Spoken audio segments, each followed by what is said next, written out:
what people from those areas, the picture that they paint is one of a very repressive regime of Russification, that they're being told that they are Russian, they are bombarded with propaganda, they are separated from their families on the other side of the border.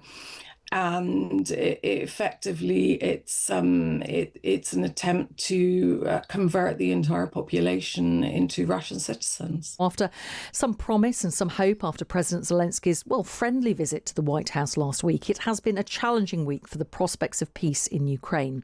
President Trump has again delayed sanctions on Russia. Meanwhile, President Zelensky says Vladimir Putin does not want to end the war. Well, President Trump is sending his Ukraine envoy, Keith Kellogg, to Kyiv to mark the country's Independence Day, which is tomorrow. Let's speak to Catherine Philp, the Times World Affairs editor. Morning to you, Catherine. Morning. In sending Keith Kellogg, is this a continuation of discussions and diplomacy behind the scenes, or is this more just sending a message and a symbol to the world? That's a great question. I don't think we're sure yet, because the fact is that there's really nowhere else for Zelensky to move. So, talking to Ukraine is not what's going to change, break this logjam. It's talking to Putin. Russia hasn't moved at all. So that's where the issue is.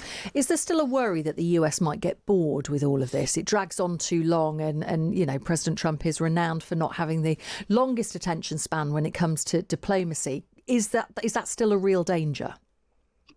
It's not the worst thing that could happen. The worst thing that could happen is that Trump gets more than bored and withdraws even intelligence sharing from Ukraine, so that the degree to which Europe could step up and help Ukraine out would be blunted. That would be the worst case scenario if he took that away. Actually, some people in Ukraine think that his rather clumsy and overactive attempts at diplomacy are the greatest danger. If he were to give in to Putin's demand that Ukraine hand over territory that Russia has not even conquered yet, and where most of their defenses are located, that is also a big danger. So to sum it up, it's not the worst thing that could happen. I know that you're writing a piece for The Times, which will be published in the next few days, after you've spoken to people who have escaped from occupied eastern Ukraine. Tell us about some of the stories you've heard, what they've been sharing with you. Yeah, so it's a series of pieces I've done on sort of trying to take a step back at the status of Donbass in Ukraine and what it means to Ukraine as a country, because obviously the narrative from Russia is that it wants to be Russian and that they're there legitimately to save people there. The first piece, which is out at the moment online, is really about how Donbass fits into the greater Ukraine and what is lost when that territory is lost. The second piece is actually about what's going on in those areas that are under Russian control. And they're based mostly on people who've actually escaped themselves, including extraordinarily some children who had to wait until they were 18 to get out. So had decided 3 years ago with the full-scale invasion that they were going to get out, but their parents wanted to stay. And so that they've had to do it on their own. So one young woman, Marta, amazingly,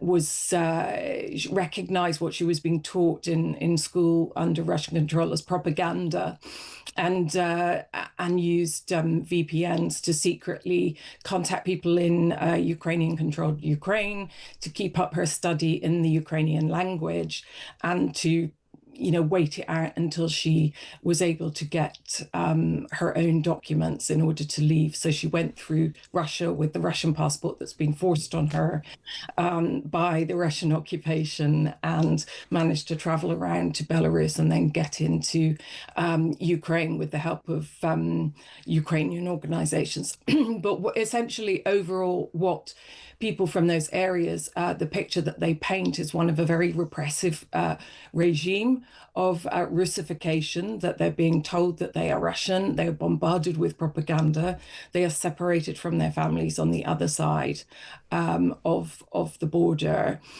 And effectively, it's an attempt to convert the entire population into Russian citizens. How easy is it for people to get out if they want to?